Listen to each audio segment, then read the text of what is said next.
இல்ல இல்ல இல்ல இல்ல இப்ப ஏன் பேசல? நான் சொல்லி முடிச்சேன். நான் சொல்லி முடிச்சிட்டேன். 2 நிமிஷம் கொடுங்க.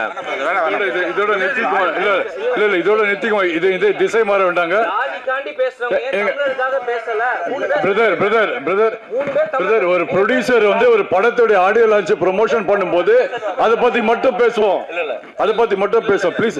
இது வந்து ஒரு படத்தை ஒரு ப்ரொடியூசர் வந்து செலவு பண்ணிட்டு ஒரு படத்தோட ப்ரமோஷன் பண்ணும்போது அதை கொஞ்சம் ஃபோக்கஸ் பண்ணா நல்லா இருக்கும். தாழ்மையான வேண்டுகோள் ப்ளீஸ். அதை திசை திருப்ப வேண்டாம். அதை திசை திருப்ப வேண்டாம். Okay, don't politicize this event, please. Vishwa, please take your seat. Vishwa, please take your seat. Let us not politicize this event, okay? ஏன்னா 20 வருஷம் கழிச்சு வந்து ப்ளீஸ் சப்போர்ட் பண்ணுங்க.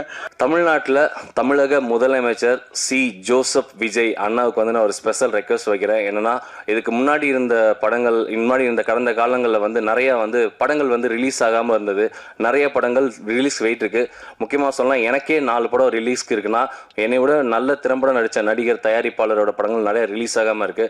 ஸோ என்னுடைய துறை அமைச்சர் திரு ராஜ்மோகன் அண்ணா மற்றும் என்னுடைய அண்ணன் தமிழக முதலமைச்சர் சி ஜோசப் விஜய் அண்ணாவுக்கு நான் ஒரு ஸ்பெஷல் ரெக்வஸ்ட் என்ன வைக்கிறேன்னா, ஒரு ஸ்பெஷல் ஓடிடி தமிழ் கவர்மெண்ட் சார்பில் நீங்கள் வைக்கணும்னு நான் வந்து வேண்டி விரும்பி கேட்டுக்கிறேன்.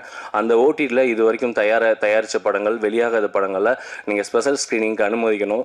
இதுக்கு முன்னாடி எப்படி ஓடிடி போனாலும் தனியாக பண்ணிக்கலாம், தேட்டர் போனாலும் தனியாக பண்ணிக்கலாம் ஒரு ஸ்கீம் இருந்ததோ அது மாதிரி நீங்கள் பண்ணிங்கன்னா இன்னும் கூட கொஞ்சம் நல்லா தான் இருக்கும்னு நினைக்கிறேன். பிகாஸ் ஏன்னா தேட்டர் கிடைக்கிறதில்ல. நாங்கள் தேட்டர் ஓனர்ஸை தப்பாக சொல்லவே இல்லை. தேட்டர் ஓனர்ஸ் பயங்கரமாக சப்போர்ட் பண்ணுறீங்க, டிஸ்ட்ரிபியூட்டர் சப்போர்ட் பண்ணுறீங்க. ஆனால் ஒரு உண்மையான வழி என்னன்னா, கேமராவில் சொல்லக்கூடாதுன்னு கூட பரவாயில்ல, ஒரு தயாரிப்பாளருக்கு இயக்குனருக்கு மட்டும்தான் தெரியும் தேட்டர்ஸ் கிடைக்கிறது எவ்வளோ கஷ்டம் அப்படின்னு. தேட்டர் கிடைக்காம நிறைய படங்கள் ரிலீஸ் ஆகாமல் இருக்குது. ஸோ அதனுடைய ப்ரொடியூசர்ஸோடைய லைஃப் லைன் அது வட்டி என்ன ஆகுதுன்றதெல்லாம் கால்குலேஷன் கண்டிப்பாக தெரிஞ்ச விஷயம் தான். நான் உங்ககிட்ட சொல்கிற ஸ்பெஷல் ரெக்வஸ்ட் என்ன அப்படின்னா, தமிழ்நாடு கவர்மெண்ட்டுக்கு தயவு செய்து இந்த விஷயத்தை இமீடியட்டாக நீங்கள் வந்து பண்ணணும். ராஜ்மோகன் அண்ணா ஒண்டர்ஃபுல்லாக பண்ணிகிட்ருக்கீங்க. எங்கள் துறை அமைச்சர் நீங்கள் உங்கள்கிட்ட பர்சனலாகவும் நான் கேட்கணும்னு நினைக்கிறேன். தயவு செய்து வெற்றி ஓடிடி அப்படின்னு கூட ஒன்று ஸ்டார்ட் பண்ணி இது வரைக்கும் ரிலீஸ் ஆகாமல் இருக்க எல்லா படமும் ரிலீஸ் பண்ணுங்கள். நிறைய பேர் வந்து இது பண்ணுவாங்க, பயனடைவாங்க. அதுக்கப்புறம் முக்கியமாக இன்னொரு விஷயம் கூட நான் கேட்கணும். இந்த இடத்துல சம்மந்தம் இல்லாமல் கேள்வியாக இருக்கலாம், ஆனால் கேட்க எனக்கு உரிமை இருக்குன்றனால நான் கேட்குறேன். நேற்று தமிழ்நாட்டில் வந்து ஒரு நிகழ்ச்சி ரொம்ப பரபரப்பட்டுருக்கு. ஒரு 3 பேரை வந்து சுட்டு கொண்டிருக்காங்க நம்ம பக்கத்து ஸ்டேட்டில். சில போலி போராளிகள் வந்து ஆனா ஊனா வந்து போர்லாம் கொடுத்துருப்பாங்க. எங்கே இருக்காங்கன்னே தெரியல. அவங்களாம் ஒரு வாய்ஸ் கூட கொடுக்கல. என்னோட முதல் படம் வந்து மிஸ்டர் பா ரஞ்சித் சார் வந்து எனக்கு முதல் படத்தோட டைரக்டர். ஆனால் அந்த பேசி முடிச்சிடறேன். இல்லை நான் பேசி முடிச்சிருந்தேன். இல்லை பொலிட்டிக்கல் பேசலை சார், நான் ஜென்ரலாக பேசுகிறேன். பா ரஞ்சித் அண்ணா வந்து என்னோட முதல் படத்தோட இயக்குனர். எனக்கு முத வாய்ப்பு கொடுத்த முதல் இயக்குனர் பா ரஞ்சித் அண்ணா. அவரோட வந்து நான் வந்து எப்பயுமே வாழ்க்கை கூட கடமைப்பட்டிருக்கேன். ஆனால் மற்ற விஷயத்துக்கெலாம் தொடர்ந்து குரல் கொடுத்துட்ருக்காரு. அன்றைக்கி வந்து ஒரு ஸ்டேஜ் ஒரு வீடியோ பார்க்குறேன். எங்கள் ராஜ்மோகன் சார் வந்து தலித்தினே எங்களுக்கு தெரியாது அப்படின்ற மாதிரிலாம் ஸ்பேஸ் கொடுத்தாங்க. ஓகே, நல்லது தான், குரல் கொடுக்கறது நல்லது தான். நேற்று தமிழர்கள் 3 பேர் போட்டிருக்காங்க. இப்போ கூட செக் பண்ணேன், அதில் காணோம், ட்விட்டரில் காணோம், யாரையுமே காணோம். போலி போராளிகள் பாஸ்வேர்டு மறந்துட்டாங்களான்னு தெரியாது. நான் என்ன சொல்ல வரேன்னா, நீங்கள் எல்லாத்துக்கும் குரல் கொடுங்கன்னு சொல்கிறேன். எல்லாத்துக்கும் குரல் கொடுங்க. பேசும்போது போலி போராளிகள்னு சொன்னார். அந்த வார்த்தை சொல்கிறதுக்கு நீங்கள் சரியான நபரா அப்படின்னு எனக்கு தெரியாது. ஆனால் அதை நீங்கள் சொன்னதை நான் வன்மையாக கண்டிக்கிறேன். எந்த தோழர்களை பற்றி உங்களுக்கு என்ன தெரியும்னு எனக்கு தெரியாது. 10 வருடமாக எந்த அரசியலும் தெரியாத ஒரு பெண்ணை இந்த சமூகத்தில் தன்னோட காலில் நின்று வளர்றதுக்கு உறுதுணையாக இருந்தவங்க தான் தோழர்கள். அப்படி இருக்கிறவங்க தான் போராளிகள்.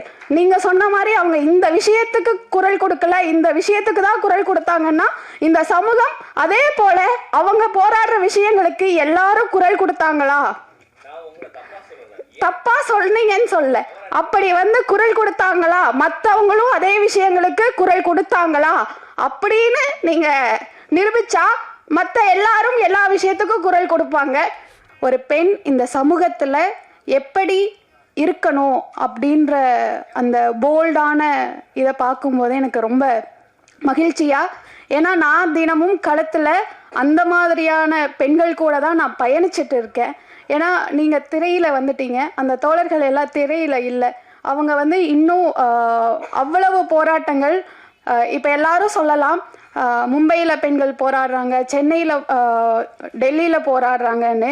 தமிழ்நாட்டில் இப்போவும் பெண்களோட உரிமைக்காகவும் எல்லாரோட உரிமைக்காகவும் அவ்வளவு பெண்கள் போராடிட்டு இருக்காங்க. அந்த ஒரு தொடர்ச்சியாக தான் நான் உங்களோட அந்த இதை பார்த்தேன். ரொம்ப இன்ஸ்பயர்டாக இருந்தது அந்த கேரக்டர் எனக்கு. ஏன்னா ஒரு பெண் மாறினா அந்த சமூகம் வந்து மாறும் அப்படிங்கிறது. அப்போ ஒரு பெண் மாறினா மட்டும் இல்லை, எல்லா பெண்களும் மாறும்போது அந்த சமூகம் இயல்பாக இந்த சாதியை கடந்து நிற்கும் அப்படிங்கிறதுக்கு அது ஒரு எடுத்துக்காட்டாக இருந்தது. அதே போல் இவரோட ரோல் பார்க்கும்போது இவரை ப்ரெசன்ட் பண்ண விதம், இவரை ஒரு அறிவார்ந்த தளத்தில் காமிச்சது, அது வந்து அந்த பெண் ஏன் விரும்பினா அப்படின்னு காமிச்சது வந்து எனக்கு ரொம்ப பெருமையாக இருந்தது அப்படின்னு தான் நான் சொல்லுவேன். ஏன் அப்படின்னா இந்த சமூகத்தில் ஒரு பெண் தன்னோட இணையை எதை வைத்து தேர்ந்தெடுக்கிறா அப்படிங்கிறதுல இங்கே வந்து ஒரு கூலிங் கிளாஸையும் இதையும் போட்டுட்டு வந்தால் மட்டும் பெண்கள் மயங்கிடுவாங்க அப்படின்னு ஒரு பிற்போக்குத்தனத்தை இங்கே கட்டமைச்சிருக்காங்க. அந்த கட்டமைப்பை இந்த சீன் இந்த இது உடைச்சிருக்கு அப்படின்னு தான் நம்ம சொல்லணும். அது வந்து எனக்கு ரொம்ப மரியாதை கொடுத்தது அப்படின்னு நான் சொல்லுவேன். அதே போல் அதில் ஒரு இந்த சாதியை நோக்கி ஒரு பெரிய ஒரு உரையாடலை நிகழ்த்தியிருக்காங்கன்னு தான் சொல்ல முடியும். ஆணவ படுகொலைகள் தொடர்ச்சியாக நடந்துட்டுருக்கு தமிழ்நாட்டில். இப்போ ஒரு 5-6 மாதங்கள்லேயே 15க்கு மேலே ஆணவ படுகொலைகள் நடந்திருக்கு. அப்போது அந்த ஆணவ படுகொலைகளில் எவ்வளவு பேர் பாதிக்கப்படுறாங்க, அதுவும் இளைஞர்கள். அதை செய்கிறவங்க இங்கே யாராக இருக்காங்க அப்படின்னா பெற்றோர்களாக தான் இருக்காங்க. தன்னோட மகளையே கொலை பண்ணுற பெற்றோர்கள் இந்த சமூகத்தில் இன்னும் இருந்துட்டு தான் இருக்காங்க. தன் மகள் விரும்பின பையனை கொலை பண்ணுறாங்க. அவங்கள வாழ விடாமல் வெறும் கொலை மட்டும் குற்றம் கிடையாது, அவங்கள மனதளவில் அவங்களுக்கு கொடுக்குற நெருக்கடி கூட குற்றம்தான். ஆனால் அதற்கு ஒரு மாற்றாக இந்த படம் ஒரு கருத்தியலை வச்சிருக்கு அப்படின்னு தான் நம்ம சொல்ல முடியும். அதே போல் எனக்கு இதில் ஒரு சின்ன நெருடல் இருந்தது. என்ன அப்படின்னா அவங்கள போர்ட்ரேட் அவங்களோட கதாபாத்திரம் வந்து அவங்க பேர் இல்லை இவங்க அர்ச்சனா, அவங்களோட கதாபாத்திரம் வந்து காமிக்கும்போது அடுத்த சமூகத்தில் அடுத்த ஜென்ரேஷனை நம்ம என்னவா காமிக்க விரும்புகிறோம் அப்படிங்கிற ஒரு கேள்வி எனக்கு இருந்தது. ஏன்னா அவங்களோட அம்மா வந்து அவ்வளோ ஒரு பெரிய பின்புலத்தோடு இருந்து வர்றவங்க. அவங்க வந்து தன்னோட இணையாக இருக்கும்போது அந்த இணையும் அவர் செய்கிற ரிசர்ச்சும் அவ்வளோ ஒரு பெரிய விஷயம். ஆனால் அதை இந்த கதாபாத்திரம் அதை உள்வாங்கிக்காமல் இருக்குது, அதை வந்து தட்டி கழிக்கிறாங்க. அப்போது அதை ஏன்னு உங்ககிட்ட கேள்வி கேட்கணும் அப்படின்னு எனக்கு தோணுச்சு. ஏன்னா அதற்கு